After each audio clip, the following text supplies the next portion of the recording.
Alrighty, welcome back. Let's take a look at 56 through 59 and briefly 60. What is the slope of f of x at x times exp of sine x at x equals 4? The challenge to this question is recognizing what do they mean by this exp. That's a fancy way of saying e to the x. So this function over here, that's going to be x times e to the x, and the argument x here is actually sine of the variable x. So this is a function on a function scenario. Anyways, f of x is going to equal x times e sine of x. And they want us to get the slope. Here we need to know that the slope is something called the derivative, or the instantaneous rate of change, or the sensitivity to change of a function. So we're going to want to take the derivative of that. The notation of that would be d by dx of f of x, and then later on we're going to evaluate it at x equals 4. So a lot of jargon here for trying to find the slope at x equals 4. When we take the derivative of this, also known as getting f prime of x, that's going to become, when we put that into our calculator, or if we do it by hand, depending on your experience with this, it becomes x times cosine of x times e to the x plus e sine of x. What happened here is it did a little bit of a product rule between these two. So it's product rule is derivative of the first guy times the second function. So derivative of x is 1, sorry. 1 times e sine of x. Then the derivative of the second guy times the first guy. So first guy would be x times the derivative of this. Turns out e to some kind of function is the derivative of the function, right? We're going to have to do the chain rule here, times e to the x. So cosine x e to the x. Anyways, plug this in, evaluate it at 4 for all the x values, and we get negative 0.7575. Let's look at 57. There are two ways to do this one. The explanation I'm going to give is going to be consistent with all exponential growth problems, not just a scenario where they tell you that the population doubles, okay? But they tell us that a population of 1,000 bugs doubles every 5 days. They tell us that birds are able to eat 18 bugs a day, and they want us to find out how many birds are needed to control the total bug population to just under 5,000 bugs. Well, it's a lot of setup.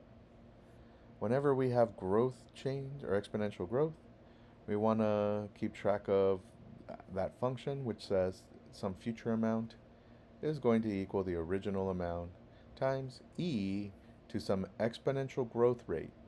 Now, this doesn't mean how quickly the population grows every day, just what matches this as an exponential growth, times the time.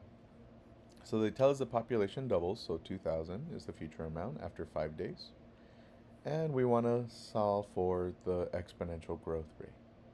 We could do this with nsolve or by doing logarithm tricks. In this case, we want to use natural logarithm because that's going to cancel e. So natural log of 2 equals rate times 5 times natural log of e. Natural log of e equals 1. And so we get that the rate is going to be natural log of 2 divided by 5. Once we have that rate, we can go ahead and find out how long it takes us to reach a population of 5,000. We do the same problem again. In this case, 5,000 equals 1,000 times the rate, which we got 0.1386. We plug that in here, and we solve for the time. We do enough of that, that becomes natural log of 5 divided by 0.1386 equals the time, or we can throw it into nsolve. Find out that's 11.60 days. Now, why do we need to know all this? Well, turns out we really need to find out how quickly is the population changing every day. Now, that's going to be how quickly this amount is changing. Now, the function for the amount of bugs after some amount of time is going to be the original amount, 1,000, times e to the rate, 0.1386 times t. Now the calculation here, or the calculus here, is that the derivative of this function is how quickly the population changes. So we take the derivative of that. When we take the derivative of an exponential function, it becomes the stuff in front times the rate here, because because we take the derivative through chain rule of the top part. Anyways, you put that in your calculator, or you take enough calculus and you're able to understand me magically that the derivative of the function becomes the original amount times the rate times e to the junk. We plug in the values that we have so far, and the growth rate of bugs is going to become, after we plug in the 1,000, the rate, and then the 11.609 days, turns out we get 692 bugs at this point. Now, the number of bugs that are generated every day changes with the amount of bugs we have, and that's what makes it exponential growth. The number of bugs that would be that we would gain after 1 day would be different than after 11 days. Turns out after 11.609 days, we're generating about 692 bugs every day. So if we eat these 692 bugs that are generated again, the population doesn't grow. Then the next day, the same amount of bugs that we had as before produce another 692 bugs, and the birds eat all of those again exactly, so that the population again doesn't grow. This continues to infinity. So the last thing we do is we divide the 692 bugs daily by the 18 bugs per bird daily, and that's 39 birds as we round up. Let's go on to 58. What is A32 divided by det A if A equals this matrix? So they want us to get a value and divide it by the determinant of the matrix. Now the determinant of a matrix tells you essentially how big the volume of this arrangement of numbers is, but we don't need to know that. All we need to know is put determinant of the matrix that we have here. But what is this A32? Well, it turns out that that is a very fancy way to denote elements within a matrix. And we have to know what matrix notation is. So let's go find my work here. So the matrix A is 12, 18, 20. That's the first row. The second row is going to have elements 15, 30, and 7. And the third row is going to be 10, 40, and 2. So the index here, the first number in the index is the row, and the second number in the index is going to be the column. So A11 would be the first element in the first row in the first column. A12 would be in the first row, second column, and A13 would be first row, third column. Anyway, so the culprit in question here, A32, is going to be 40.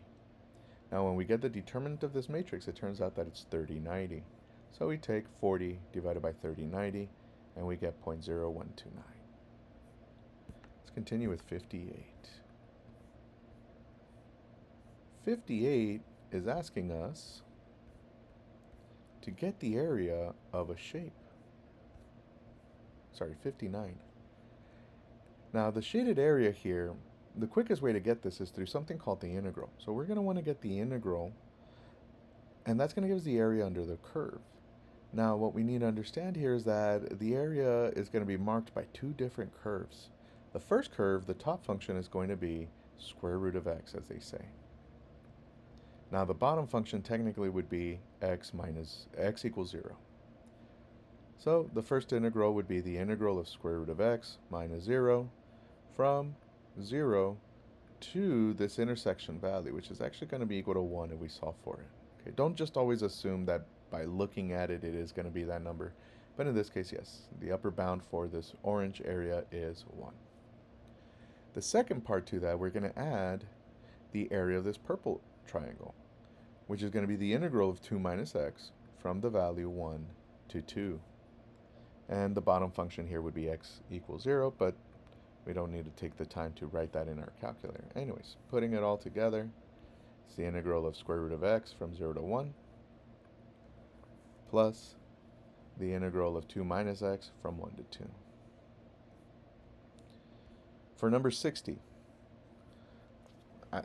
I was not able to solve this guy. We're putting a bounty. If anyone can solve this one, or you know anyone can figure it out, let me know. The solution says that x plus 143 divided by 143 equals square root of 2. Now how they're getting that, I don't know.